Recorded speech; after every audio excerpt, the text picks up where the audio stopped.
갈릴리 호심이 따른 많은 무리를 보았네.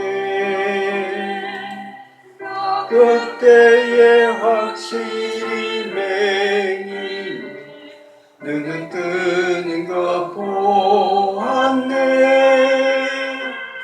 그 갈릴리 오시니 능력이 나를 놀라게 하였네.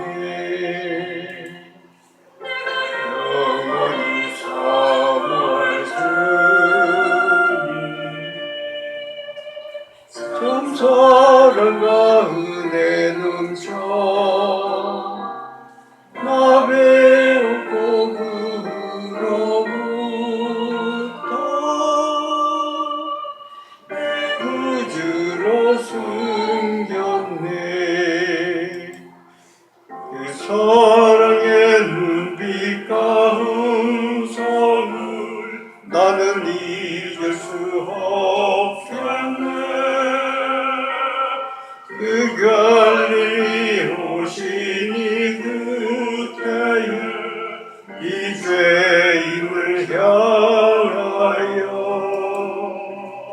못자국난 그 손과 옆구리 보이시면서 하신 말, 내 죄는 죄사했다 하실 때 내 죄짐이 풀렸네. 내가 영원히 사모할 주님, 참 사랑과 은혜 넘쳐 나 배우고 그로부터 내 구주로 숨겼네.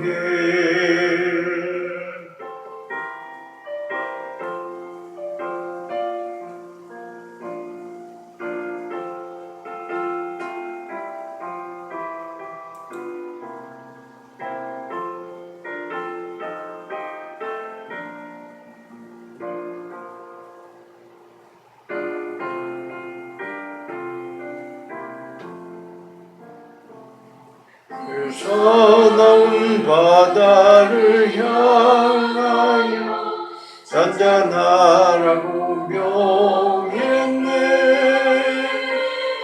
그 파도가 주 말씀 따라서 아주 잔잔케 되었네.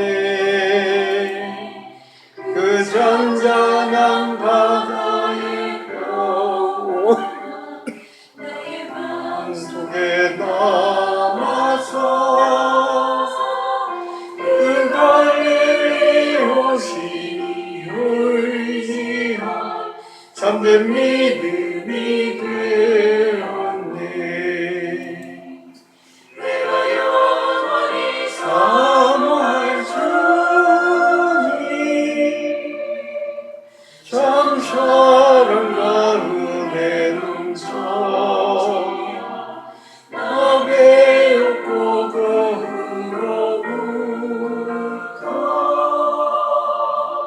내 구주로 숨겼네. 세상의 무거운 짐진자 모두 주 앞에 나오라. 그 놀라운 은혜를 받아서 맘의 평안을 얻으라. 주께서 명하신 복음을 힘써 전하며 살 동안 그 갈릴리 오시니 내 맘에 항상 계시기 원하네. 내가 영원히 사모할 주님, 참 사랑과 은혜 넘쳐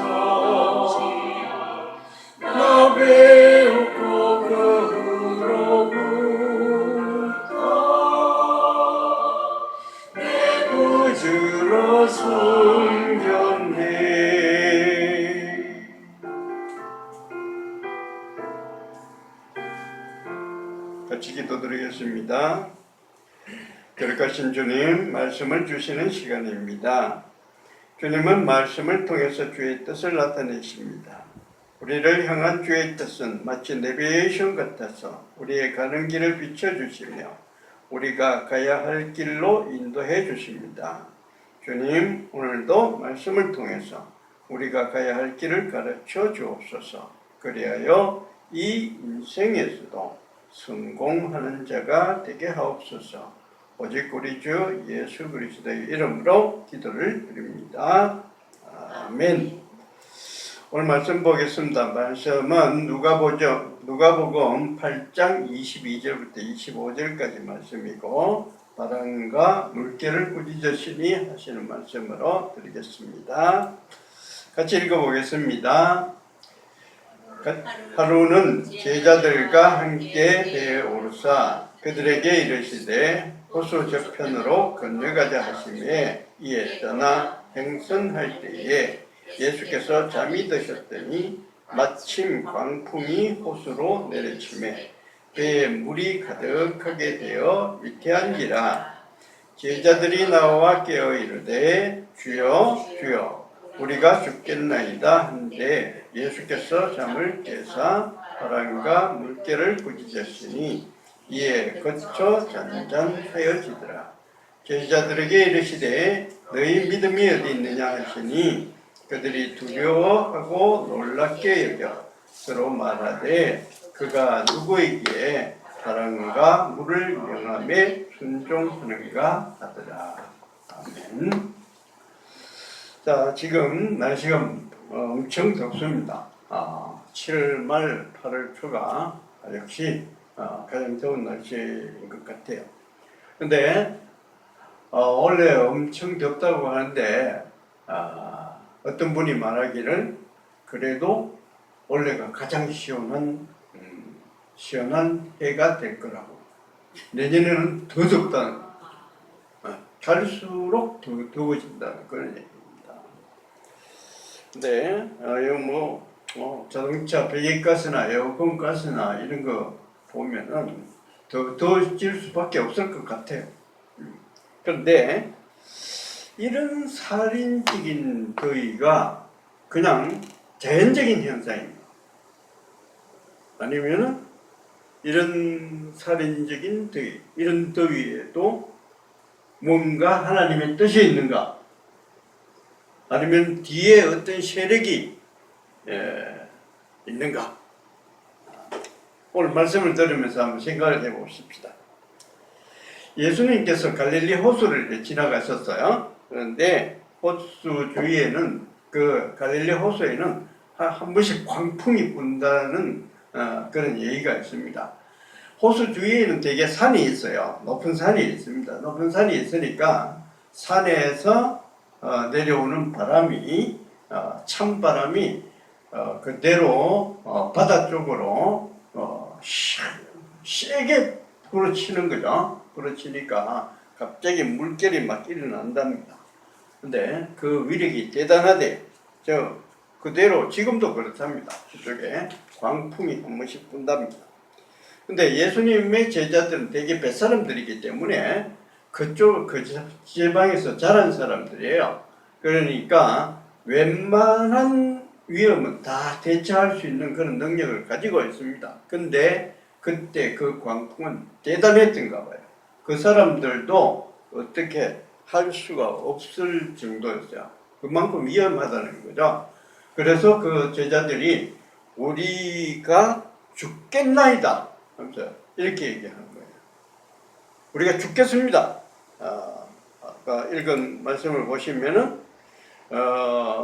그들에게 물이 가득하게 되어 위태한지라. 그 다음에 제자들이 나와 깨어 이르되 주여 주여 우리가 죽겠나이다. 제자들이 죽겠다고 그렇게 얘기할 정도였어요. 자, 그런데 그 소리를 듣고 잠이 깼는데 예수님이 바람과 물결을 향해서 꾸짖습니다. 꾸짖으니까 바람이 그대로 잔잔해진 거예요. 저절로 잔잔해진 것이 아니라 예수님이 명령을 하시니까 그대로 잠잠해진 겁니다. 그러니까 바람도 날씨도 주의 명령을 듣는 겁니다. 바람과 물결이 주의 명령을 듣는다면은, 명령을 듣고 있다면 그 뒤에 뭔가 세력이 움직이고 있다는 거예요. 단순한 자연 현상이 아니라는 거죠.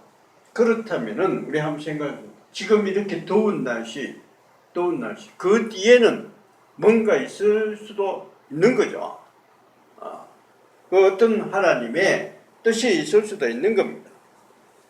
그러니까 그 뒤에는 어떤 거대한 힘이 작동하고 있다고 그렇게 얘기를 할 수도 있는 건데, 자, 제가 이렇게 얘기한다고 해서 뭐 마술 얘기를 하는 게 아니에요.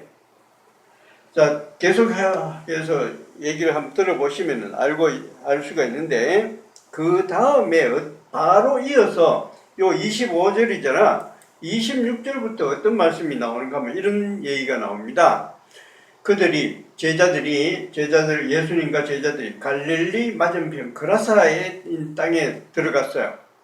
27절에 예수께서 육지에서 내리심에 그 도시 사람으로서 귀신 들린 자 하나가 예수를 만나니, 그 사람은 오래 옷도 입지 아니하고 집에 거하지도 아니하고 무덤 사이에 살고 있다는 사람이에요. 그 사람이 28절 예수를 보고 부르짖으며 그 앞에 엎드려 큰 소리로 불러 이르되, 지극히 높으신 하나님의 아들 예수여, 당신이 나와 무슨 상관이 있나이까?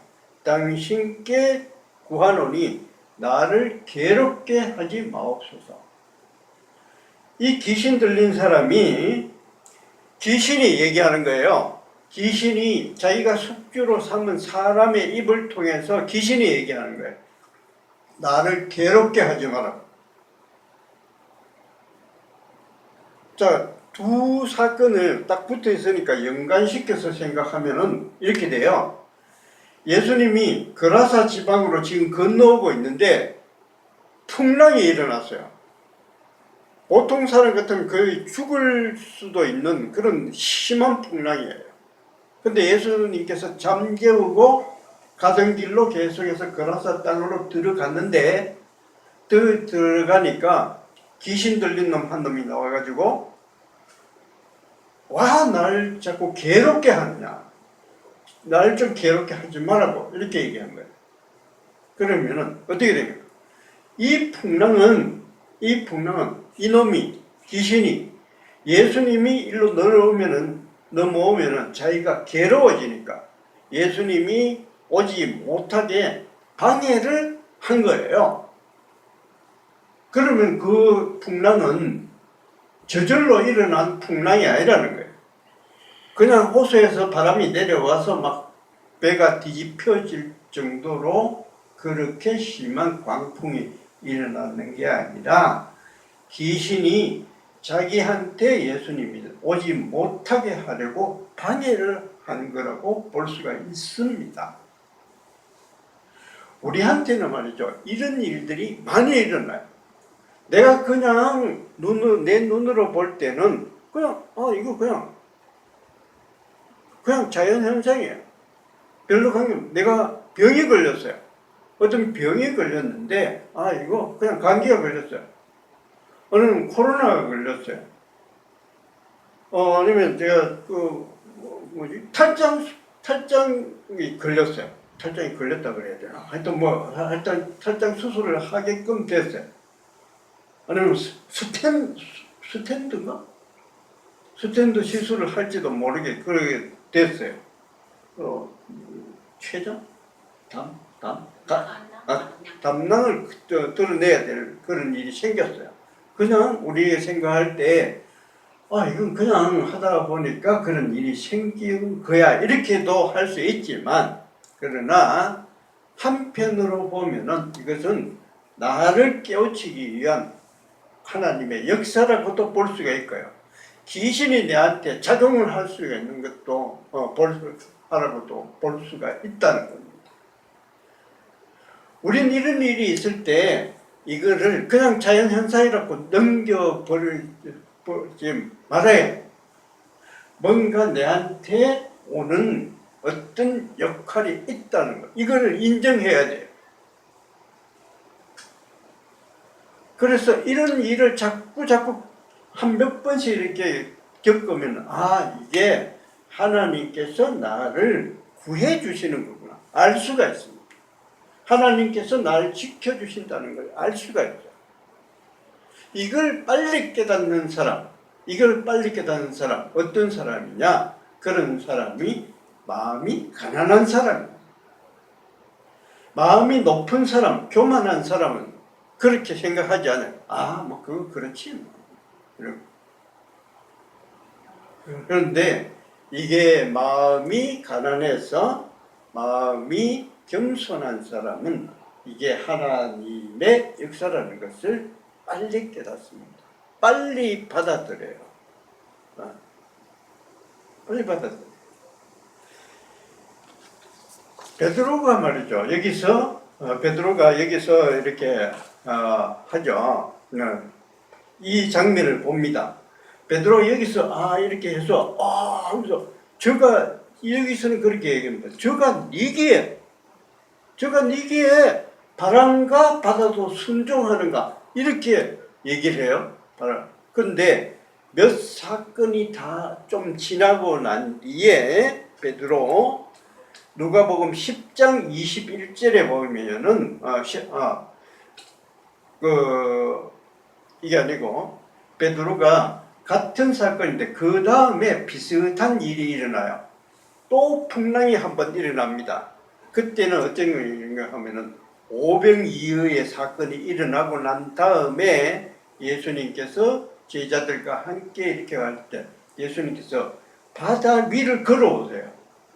바다를 위로 걸어오셨을 때 그때 베드로가 뭐라고 하는가 하면은 이렇게 얘기해요. 베드로는 주여 나를 명하여 나도 바다를 오라고 하십시오. 그러면서 이렇게 부탁을 해요. 그러니까 그 얘기를 듣고 예수님께서 오너라 이렇게 얘기하니까 베드로가 몇 발자국 걷지는 못했지만 베드로도 바다 위를 걷습니다. 알죠? 베드로가 오늘 이 순간에 이게 그냥 자연현상으로 일어나는 것이 아니라 예수님께서 명령하셨기 때문에 이게 물결이 잔잔해진다는 걸 깨달았기 때문에 이런 사건이 몇 사건이 더 지나고 나니까 그때서 베드로가 이게 아니다. 예수님 내게도 명령하십시오. 그러면 나도 그럴 수 있겠습니다. 이렇게 되는 거예요. 담대해지는 겁니다. 믿음이 생기는 거예요. 겸손한 사람, 이게 하나님의 역사라고 인정하고 들어가는 사람, 그런 사람은 믿음이 생겨요.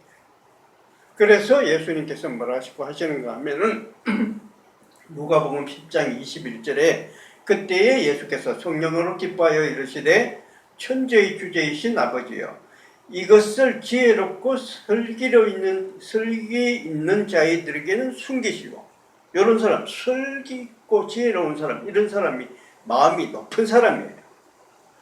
어린 아이에게는 나타내심을 감사하나이다.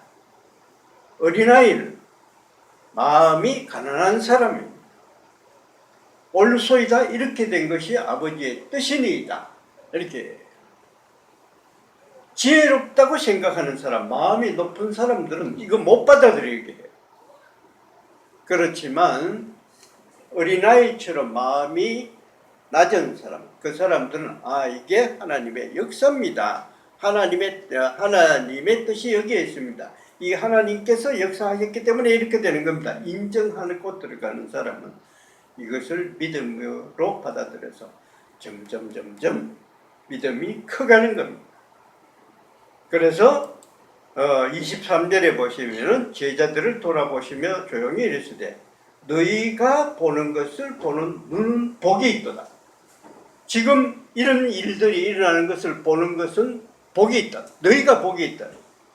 내가 너희에게 말하노니 많은 선지자와 임금이 너희가 보는 바를 보고자 하였으되 보지 못하였으며 너희가 듣는 바를 듣고자 하였으되 듣지 못하였느니라. 이렇게 얘기하는 거예요. 너희가 듣는 것을 시연아 예배 드리고 있잖아.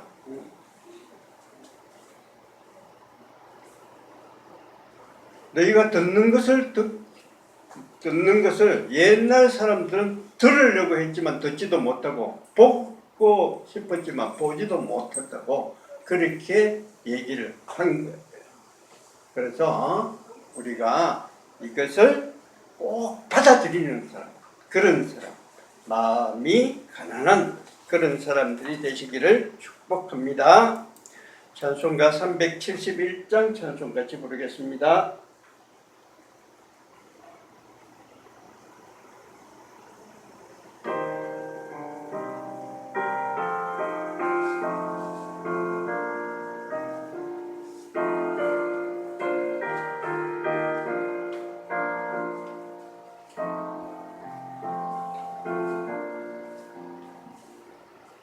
구주여 광풍이 불어 큰 물결이 일어나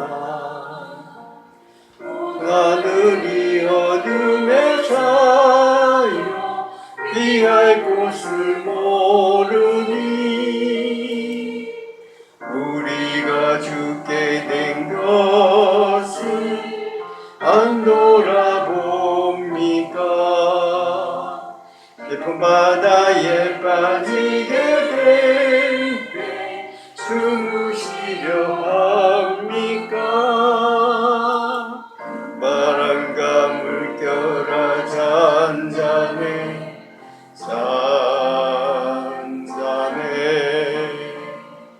사납게 뛰노는 파도나 저 흉악한 나이나 아무것도 편안히 잠들어 누신데 비록